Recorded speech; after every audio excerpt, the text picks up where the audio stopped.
سامعین السلام علیکم ورحمۃ اللہ تعالی وبرکاتہ۔ برادران ملت اسلامیہ، یقیناً حضرت امام علی مقام امام حسین رضی اللہ تعالی عنہ کی شہادت عظیمہ ہمارے لیے اور ساری دنیا کے لوگوں کے لیے ایک درس عبرت ہے اور درس حیات بھی ہے۔ اور حضرت امام علی مقام رضی اللہ تعالیٰ عنہ کی محبت، یہ میرے آقا تاجدار کونو مکان صلی اللہ علیہ وآلہ وسلم کی محبت ہے، کیونکہ میرے آقا نے حسنین کریمین کی محبت کو اپنی محبت فرمایا۔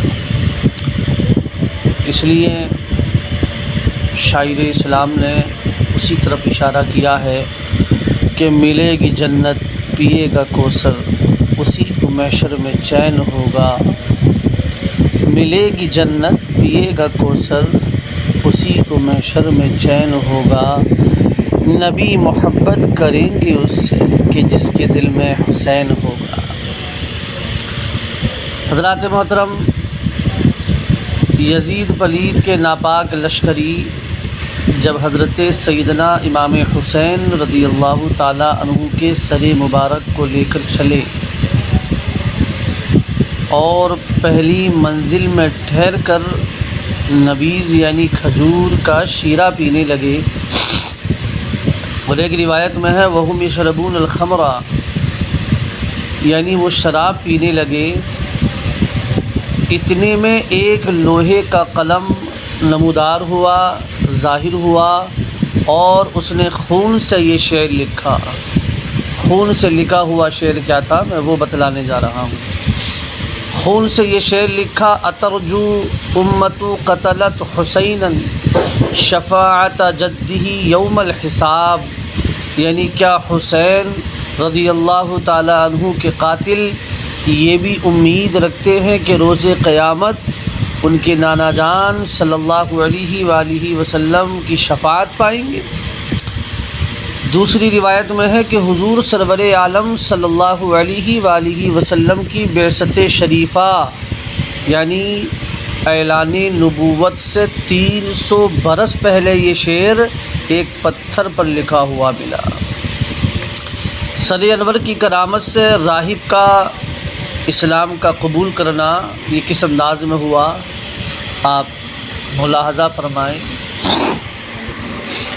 ایک نصرانی راہب یعنی کرسچین عبادت گزار نے گرجا گھر سے سر انور دیکھا تو لوگوں سے پوچھا، انہوں نے بتایا۔ راہب نے کہا، تم برے لوگ ہو، کیا 10,000 اشرفیاں لے کر اس پر راضی ہو سکتے ہو کہ ایک رات یہ سر میرے پاس رہے؟ ان لالچیوں نے قبول کر لیا۔ راہب نے سر مبارک دھویا، خوشبو لگائی، رات بھر اپنی ران پر رکھے دیکھتا رہا، ایک نور بلند ہوتا پایا۔ راہب نے وہ رات رو کر کاٹی، صبح اسلام لایا اور گرجا گھر اس کا مال و متاع چھوڑ کر اپنی زندگی اہل بیت کی خدمت میں گزار دی۔ دولت دیدار پائی، پاک جانیں بیچ کر کربلا میں خوب ہی چمکی دکان اہل بیت۔ تو اسلامیہ یہ دیکھیے کہ میرا امام علی مقام امام حسین رضی اللہ تعالیٰ عنہ کا سر پاک تن سے جدا ہے، لیکن پھر بھی میرے امام کے سر پاک سے قرآن کی تلاوت کی آواز آ رہی ہے، میرے امام کے سر پاک سے نور جاری ہے، اور اس سر پاک کی زیارت کے لیے رب کے نوری فرشتے آ رہے ہیں۔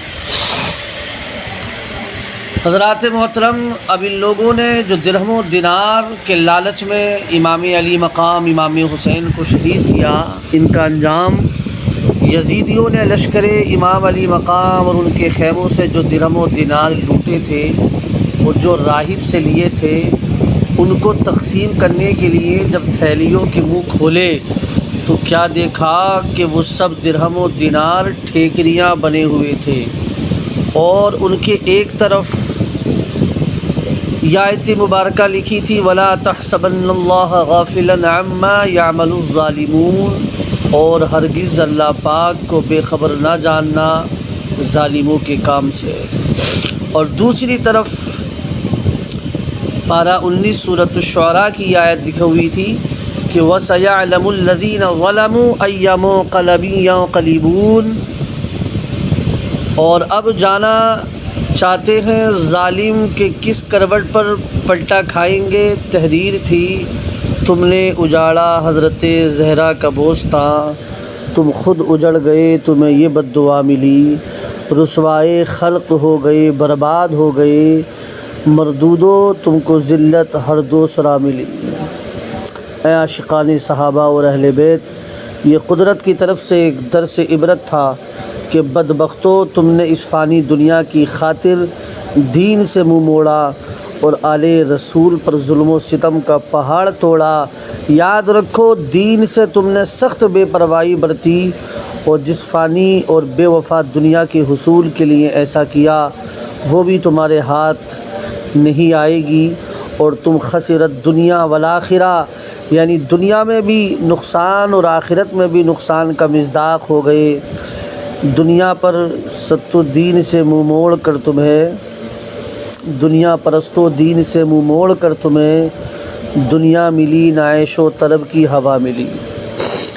تاریخ شاہد ہے کہ مسلمانوں نے جب کبھی عملاً دین کے مقابلے میں اس فانی دنیا کو ترجیح دی تو اس بے وفا دنیا سے بھی ہاتھ دھو بیٹھے، اور جنہوں نے اس فانی دنیا کو لات مار دی اور قرآن و سنت کے احکامات پر مضبوطی سے قائم رہے اور دین و ایمان سے منہ نہیں موڑا، بلکہ اپنے کردار و عمل سے یہ ثابت کیا سر کٹے کنبہ مرے سب کچھ لٹے، دامن احمد نہ ہاتھوں سے چھوٹے، تو دنیا ہاتھ باندھ کر ان کے پیچھے پیچھے ہو گئی، اور وہ دارین یعنی دونوں جہانوں میں سرخرو کامیاب ہوئے۔ میرے آقا اعلیٰ حضرت عظیم البرکت مجدد دین و ملت امام احمد رضا خان فاضل بریلوی علیہ الرحمہ فرماتے ہیں، وہ کہ اس در کا ہوا خلق خدا اس کی ہوئی، وہ کہ اس در سے پھرا اللہ اس سے پھر گیا۔